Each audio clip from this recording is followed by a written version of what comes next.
घेत असताना आपल्याला सगळ्यांना मी सांगू इच्छितो की पुढच्या 2-2.5 महिन्यामध्ये विधानसभेची निवडणूक लागणार आहे.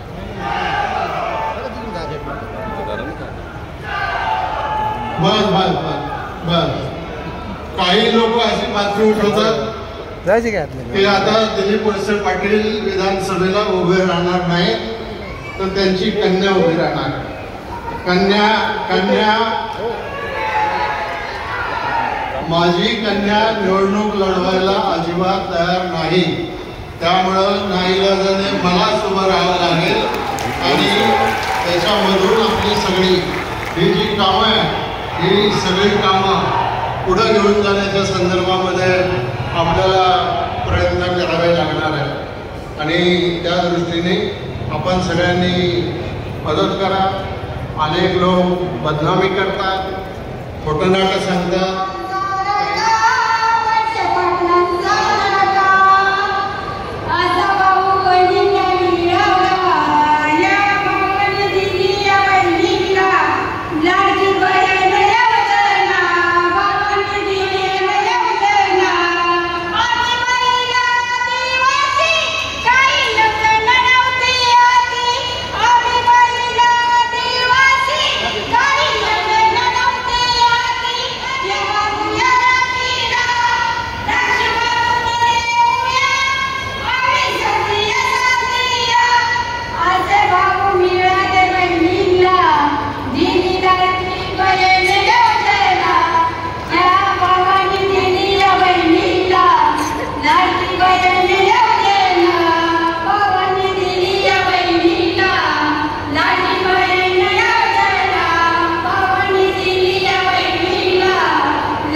महाराष्ट्र प्रदेश राष्ट्रवादी काँग्रेस पक्षाचे प्रदेश अध्यक्ष तथा खासदार यांचं स्वागत आपण या ठिकाणी करूया आणि यानंतर ज्यांचे लाखमोलाचे मौखिक विचार ऐकण्यासाठी त्याचप्रमाणे रुपालीताई चाकणकर यांचाही सत्कार या ठिकाणी होतं.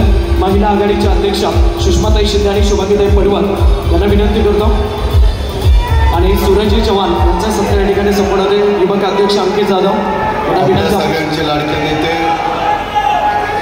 आणि गेले 7 टर्म आपण ज्यांना महाराष्ट्राच्या विधानसभेमध्ये मोठ्या ताकदीनं निवडून दिलं त्या मंत्रिमंडळातील आमचे सहकारी आपले लोकप्रिय नेते दिलीपराव वळसे पाटील, खासदार सुनीलजी तटकरे, रुपाली चाकणकर, शिवाजीराव अण्णाराव पाटील, पोपटराव गावडे, सूरज चव्हाण, सुरेश घुले, लतीफ तांबोळी, देवेंद्र शाह, विष्णू हिंगे, विवेक वळसे पाटील, मानसिंग पाचुलकर, बाळासाहेब बेंडे, प्रकाश पवार, केशरताई पवार, शुभांगीताई पडवळ, सुषमाताई शिंदे, सविताताई पराड, विश्वासराव धोकडे, सविताताई बगाटे, अजय आवटे, संजय यात्रेचा आता आंबेगाव विधानसभा मतदारसंघामध्ये आपण सगळ्यांनी स्वागत. त्या सगळ्यांना मी सुरुवातीलाच आपल्या सगळ्यांच्या साक्षीनं वंदन करतो, अभिवादन करतो.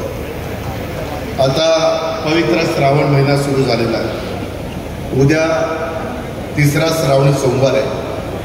आपल्या 12 ज्योतिर्लिंगापैकी एक असणाऱ्या श्री भीमाशंकरच्या चरणी देखील मी नतमस्तक होतो आणि त्या शेतकरी मेळाव्याच्या निमित्तानं माझी लाडकी बहीण योजना उभ्या महाराष्ट्रामध्ये अतिशय लोकप्रिय होत असताना दिसते आणि त्याच्यातनं मोठ्या संख्येने माझा महिला वर्ग मायमाऊलीत आलेले आहेत. अनेक तालुक्याला नेतृत्व मिळतं, परंतु ते संयमी किंवा अभ्यासू असतंच असं काही नाही. परंतु त्या बाबतीमध्ये तुम्ही नशीबवान आहात. गेल्या अनेक वर्षापासून राज्याच्या मंत्रिमंडळामध्ये विविध खात्याची जबाबदारी त्यांनी यशस्वी. एकनाथरावजी शिंदे, उपमुख्यमंत्री देवेंद्रजी आणि मी, आम्ही दोघं तिथं असतो. मंत्रिमंडळाची बैठक चालू असताना एखादा महत्त्वाचा विषय आला आणि त्या विषयाच्या संदर्भामध्ये दिलीप वळसे पाटील साहेबांनी सांगितलं, CM साहेब मला माझं मत व्यक्त करायचं आहे. तर तिथं पिन ड्रॉप सायलेन्स होतो आणि अतिशय राज्याच्या भल्याचं, समाजाच्या फायद्याचं आणि सर्वसामान्य माणूस केंद्रबिंदू मानून, माझी महिला भगिनी केंद्रबिंदू मानून ते त्यांचं मत त्या ठिकाणी व्यक्त करत असतात. आंबेगाव विधानसभा मतदारसंघाचा कायापालट करण्याचं काम गेले 34 वर्ष हे दिलीपराव वळसे पाटील साहेब करतात. गेले काही दिवस जनसन्मान यात्रा सुरू झाल्यापासून मी स्वतः पक्क ठरवलेलं आहे, आपण फक्त विकासाचं बोलायचं. आपण फक्त गरिबीमध्ये जगत असणाऱ्या माझ्या मायबाऊली, माझे बांधव, ज्यांना बाहेर काढण्याच्या करता आपण प्रयत्न करायचा, त्यांच्याकरता योजना आणायच्या. विरोधकांनी आम्हाला शिव्या देतात, शाप देतात, काही बडबडतात. कोण कुणाला सरडा म्हणतं, कोण कुणाला ढेकून म्हणतं. अरे बाबांनो, हे ढेकून आणि सरडा म्हणून प्रश्न सुटणार आहे? महाराष्ट्राचा कायापालट होणार आहे? उगीच आई बापांनी जन्माला घातल्यानंतर मिळाली जीभ लावली टाळ्याला हे चालतं? आज तुम्ही जनता शून्य, त्याच्यामुळं पाटलांना माहिती आहे, इतर माझ्या मान्यवरांना माहिती आहे. माझं एकच थोडं, जो काही निकाल लागला आम्ही स्वीकारला. यशाने पुरवून जायचं नसतं, अपयशाने नावमेद डोळ्यासमोर आहे, तुमच्या डोळ्यासमोर आहे. आणि त्याकरता हे सगळं करत असताना का आपला युतीचे उमेदवार म्हणून अरुणराव पाटलांचा पराभव, तिथं 5,000 आपण मायनस होतो, पण ती भर इतर भागाने काढली आणि 11,000 मायनस सीट केलं. आपण लोकप्रतिनिधी कशाला निवडून देतो? जनतेच्या प्रश्न सोडवण्याच्या करता. आपल्या इथं विकास आहे, उद्याच्याला आम्ही आमच्या मायबाबांना बसवणार आहे, आमच्या माते समाजात द्या, आमच्या बहिणी समाजात. आणि असं असताना आपण काही फसवेगिरी करणार नाही. आणि या अर्जाची राज्य सरकारने तपासून केली, सगळं काही केलं. आम्ही प्रयत्न काय केला, 14 ऑगस्टला साधित तटकरे या खात्याची मंत्री आमची मुलगी, तिला सांगितलं की एकदम पैसे पाठवले आणि फॉर्म करताना जसं जामीन झालं, ऑनलाईन फॉर्म झालेला, संख्या वाजे पाटलांनी एक अर्थसंकल्प सादर केला, सुनील तटकरेंनी एक अर्थसंकल्प सादर केला. मित्रांनो, आम्ही अनुभवी आहोत, एकदम उठलोय ना आमच्या हातात कुणी काहीतरी दिलंय तसलं कोलीत मिलीत केलेलं नाही आम्ही. त्याच्यामुळं तुम्ही भावनिक होऊ नका. हा आपला प्रपंचाचा विषय, हा आपला धंद्या पाण्याचा विषय. या 3 हॉर्सपावर 5 हॉर्सपावर 7.5 हॉर्सपावर पुढे चालवायच्या. आता सोलर पॉवर आम्ही देतोय, सोलरचे पॅनल आम्ही देतोय. इथनं पुढं सोलर ऊर्जा पंप मागेल त्याला देण्याचा निर्णय आपण घेतलाय. बजेटमध्ये तशा पद्धतीने तरतूद केली. साधारण महिलांच्या करता एक वर्षाला 46,000 कोटी आम्ही देणार आहे. आमच्या शेतीपंप धारकांना 44 लाख शेतकरी आहेत, त्यांना 15,000 कोटी त्यांचे पैसे आम्ही अकाउंटला महावितरणला टाकणार आहे. त्याच्यामध्ये मुलींचं कॉलेजचं शिक्षण मोफत करण्याच्या करता ते 3,000 कोटी रुपये वेगळे त्याच्याकरता दिलेले. त्याचबरोबर 3 गॅस सिलेंडर फ्री, ते पैसे तुमच्या अकाउंटला येणार आहेत. आणि ह्यामध्ये एक केलंय बांधवांनो, कुणाच्या हातात पैसा डायरेक्ट आधार कार्डची लिंक आणि त्याच्या अकाउंटला मध्ये कुणीतरी घेतले आणि मग देताना 1,500 5-10% कमिशन काढून घेतलं, तसं ठेवूनच नाही. एकदम पारदर्शक.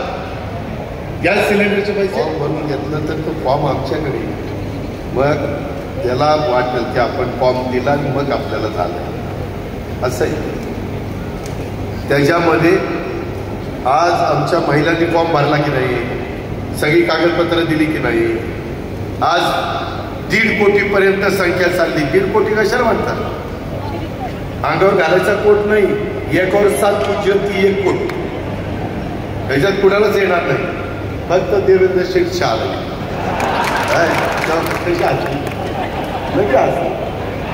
पटलं यांना. त्यामध्ये आता त्यांनी त्यांच्या कर्तृत्वातनं निर्माण केलं. आपल्याला कुणी अडवले, पण आपलं कर्तृत्व इकडेच चाललंय. मित्रांनो, यामध्ये अशा पद्धतीनं आपण सगळे पैसे डायरेक्ट खेळायला नाही बसलो, ही कामं खेळायला. नाहीतर तुम्हाला वाटत असेल इकडं डाव चाललेला असेल, दिलीपराव वळसे पाटील ना अजित पवार, दोघांच्या मध्ये गल्ली काढायची हे डुडू. असं नाही. या बाकीच्यांना विरोधकांना उद्योग नाही, ते काही बोलतायत, काही करतायत, खोटं नाटं सांगतायत, वाटेल तशा प्रकारचे आरोप करतायत. मी तुम्हाला एक सांगतो, मागच्या वेळेस काही गोष्टी चुकल्या, कबूल केली. तुमच्या खासदाराला सांगितलं की काय म्हणतो, अरे माझं तिथं कुणी ऐकतच नाही. मग तिथंच जर शिवाजीराव आढळराव पाटील असते तर तसं म्हणले असते का? आणि बिनकामाचं माझ्या डीपीडीसीचं काढतात. डीपीडीसीला अजित पवार काही बोलून देत नाही. अरे अजित पवार इतके वर्ष तिथं पालकमंत्री आहे, सगळ्यांना बोलून दिलं. अजित पवार आता ही लाईन धरली की अजित पवार वाईट झाला. माग अजित पवार सारखा माणूस नाही राहू लय कर्तृत्वात. हे असले धंदे करणाऱ्यांना कुठंतरी थांबले पाहिजेत. मी तुम्हाला सांगतो, मी एखाद्या वेळेस एखादा शब्द कडक बोलीन, परंतु माझ्या मनाच्यामुळं माझी तुम्हाला विनंती आहे की आता केंद्रामध्ये तिसऱ्यांदा मोदी साहेबांचं सरकार आहे. आम्ही त्यांना सांगितलं की ह्या गोष्टींमध्ये लोकांना भीती वाटते. आम्ही कायदा सुव्यवस्था चांगली ठेवण्याचं काम करतो. आम्ही कुठं अन्याय झाला तर तिथं धावून जातो, तिथं नुकसान झालं तर नुकसान भरून देतो. आम्ही वाऱ्यावर सोडत नाही. आज माझ्या आया बहिणी, माय माऊली एवढ्या प्रचंड संख्येने आज प्रतिसाद देत आहे. एवढ्या प्रचंड संख्येने मी इतके वर्ष राजकीय जीवनामध्ये काम करतोय, परंतु माझ्या खूप सभा झाल्या, पण एवढ्या प्रचंड संख्येने महिला मी याच वेळेस पाहतो.